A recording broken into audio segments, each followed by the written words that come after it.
হজে মহিলাদের মুখে নেকাব পরা নিষেধ কেন? আল্লাহ তাআলা একমাত্র ভালো জানেন। তবে পুরুষদের জন্য সেলাইবিহীন পোশাক পরা, মেয়েদের জন্য মুখে আপনার নেকাব না লাগানো, এগুলো স্বাভাবিক এবং সরলভাবে আল্লাহর সামনে নিজেকে উপস্থাপন করার জন্য। মানুষের মৃত্যু পরবর্তী অবস্থাকে স্মরণ করিয়ে দেয় আমাদের এহরামের শুভ্র সাদা এবং স্বাভাবিক পোশাক-আশাক। এটা আল্লাহর সামনে নিজেকে একেবারে সরল সহজভাবে উপস্থাপন করবার জন্যই হয়তো এরকমটি করতে বলা হয়েছে। বাকি এর প্রকৃত কারণ একমাত্র আল্লাহ তাআলা ভালো জানেন। কারণ কোরআন হাদিসে আলাদা করে কারণ উল্লেখ করা হয়নি। এটা উলামায়ে কেরাম যার যার মতো করে গবেষণা করে হিকমত এবং রহস্য বর্ণনা করেছেন অনেকেই।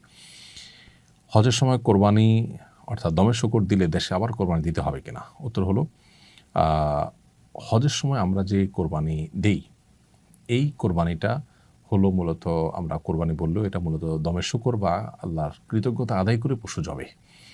আর মূল কোরবানি যেটা সেটা যথারীতি প্রযোজ্য হবে। এখন সফররত অবস্থা কোরবানি প্রযোজ্য হয় না। কেউ যদি শর্ট টাইমের যে প্যাকেজ সেটাতে যান, মক্কায় ১৫ দিনের কম নিয়ত করে থাকেন, তাহলে তো তিনি মুসাফির, অতএব তার জন্য কোরবানি প্রযোজ্য হবে না।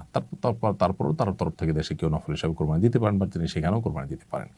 আর যারা ১৫ দিনের বেশি নিয়ত করবেন, সাধারণ প্যাকেজ যাবেন, তারা তো অবশ্যই মুকিমের বিধান অন্তর্ভুক্ত ফোকাহ হানাফের মত অনুযায়ী। তাদের পক্ষ থেকে কোরবানি আলাদা দিতে হবে, আর হজের যে কোরবানি অর্থাৎ দমে শূকর সেটা আলাদা দিতে হবে। হজের সফরে হাজিরা কি মুসাফির থাকেন? হজের সফরে হাজিরা মুসাফির থাকেন নাকি মুকিম থাকেন, এটা আসলে নির্ভর করে কত দিনের প্যাকেজ যাচ্ছেন সেটার উপরে। সাধারণ প্যাকেজ যেটা ৩০ দিনের বেশি, সেটাতে গেলে হাজিরা সাধারণত মক্কায় মুসাফির থাকেন না, মুকিম হয়ে যান ফোকাহ হানাফের মত অনুযায়ী, কারণ সেখানে ১৫ দিন বা তার বেশি তারা থাকেন। আর মদিনায়ও যদি ১৫ দিন থাকার নিয়ত থাকে তাহলে সেখানে মুসাফির থাকবেন না, মুকিম হয়ে যাবেন, আর তার কম থাকলে মুসাফির থাকবেন।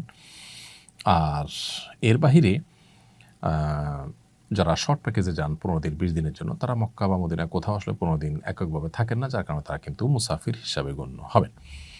আর মুসাফির হলে মুসাফিরের সব বিধিবিধান তার জন্য যথারীতি প্রযোজ্য হবে।